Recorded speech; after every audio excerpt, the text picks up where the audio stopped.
Good morning everybody. আজকে সকাল সকাল তোমাদের সাথে চলে এসেছি, কারণ আমার খুব ইচ্ছে করছিল যে আজকে তোমাদের সাথে একটু কাটাই দিনটা, সেই জন্য। তো আর হ্যাঁ, যেটার জন্য ভিডিও করা, সবাইকে শুভ নববর্ষ। সবারই শুভ নববর্ষটা তোমাদের সবার ভালো কাটুক, সবাই আর আনন্দে কাটুক, দিনটা খুব ভালো কাটুক। আর তুমি ভাবছো যে আমি কি করছি, কারণ আজকে আমাদের লাঞ্চের খাবার হবে লুচি, ঘুগনি, আলু পটলের দম, এই সুজি, এইসবই হবে। কারণ আজকে ভাত হবে না, আর ভাত হওয়ার না হওয়ার কারণও আছে, বাট তোমাকে পরে আমি বলবো সে কারণটা। তো দেখো, আমি মটর সিদ্ধ টিদ্ধ করতে চাপিয়ে দিব এবার, কারণ মা স্নান করছে। তো আমি ভাবলাম যে তাহলে একটু আমি কাজটা এগিয়ে দিই, সেই জন্য আমি এগুলো করে দিচ্ছিলাম মাকে। তো আমি মটর দেখো সিদ্ধ করতে বসিয়ে দিয়েছি। তো সিদ্ধ হচ্ছিল, আর সিদ্ধ হতে হতে তো আমি একটু ভাবলাম যে তাহলে আলু পটলটা কেটে নিই। তারপর আমি তো আলু পটলটা কেটে নিলাম। আলু পটলটা কাটার পর আমি মশলাটাও করে দিয়ে দিই, সেই জন্য আমি মশলাটা করে নিলাম। তো প্রথমে দেখো, মানে নিরামিষ তো, সেই জন্য নিরামিষের জিনিস বেশি কিছু নেই। তো আমি মশলাটা করে নিলাম, তো মশলাটা হয়ে গেছে করা।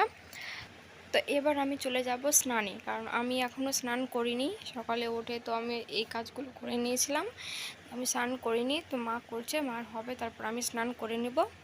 তার জন্য আমি দাঁড়িয়ে আছি যে কখন মার হবে। তো ফাইনালি আমার স্নান করা হয়ে গেছে, আর আমার ছেলেরও স্নান করা হয়ে গেছে। আমি ছেলেকে রেডি করাচ্ছিলাম যে আজকে যেহেতু নববর্ষ, তো আজকে সবাই নতুন জামা প্যান্ট পরবে।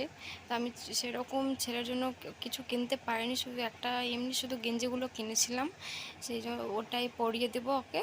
আর আমি কিনিনি কিছু, ওই জন্য আমি পরিয়েও নি।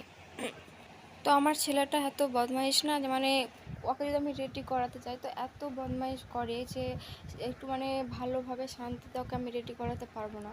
শুধু দৌড়িয়ে চলে যাবে ওই দিকে, আবার আমাকে ধরে নিয়ে আসতে হবে। দেখছো, এখনও পালিয়ে গেল, আবার আমাকে ধরে নিয়ে আসতে হলো, কারণ টিপ পড়বে না সেই জন্য। হ্যাঁ, তো আমি ওকে ধরে নিয়ে এসে টিপটা পরিয়ে দিলাম। আর ওকে আমি বলছি যে চুপচাপ দাঁড়িয়ে থাকো শোনা, কারণ আমি দেখো তোমার ভিডিও করছি। হ্যাঁ, তো সেই জন্য ও না ফোনের দিকে একটু তাকাচ্ছিলো আর ই করছিলো।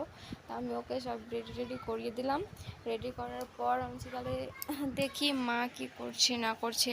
হ্যাঁ, তো রেডি করে কাঁদতে লাগলো, তো আমি ওকে একটু খাইয়ে টাইয়ে একটু ঘুম দিয়ে দিলাম। তো ঘুমিয়ে গেছে ছেলে, দেখো লুচি টুচি না খেয়েই ঘুমিয়ে গেল আমার ছেলে, না খেয়েই। আমার খুব খারাপ লাগলো যে না খেয়ে ঘুমিয়ে গেছে। তারপরে এইদিকে এসে দেখছি যে মার প্রায় অনেক কিছু হয়ে গেছিলো, আর এদিকে ময়দাটা মাখানো আছে, এখনও লুচিটা করা হয়নি। না তো বাকি যেগুলো সবজি তরকারি ছিল সব হয়ে গেছে। তো এটা ঘুগনি, তারপরে আলু পটলের দম, সুজি, আর এই যে এইটা সামিটা দেখছো, এই সিমাইটা মানে আমাদের না, এটা হচ্ছে আমার জেঠিমাদের, ওরা করেছে তাই আমরাকে দিয়েছে।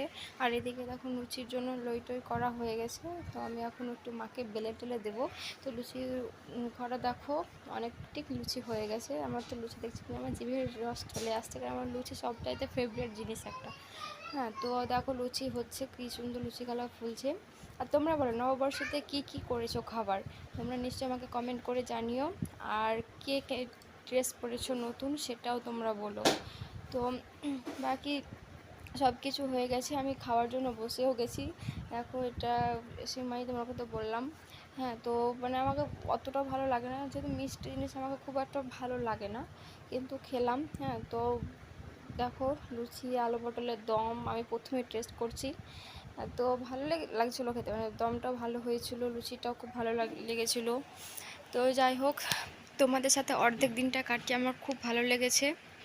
তো তোমরা সবাই ভালো থেকো, সুস্থ থেকো, আর সবাইকে টাটা, বাই বাই।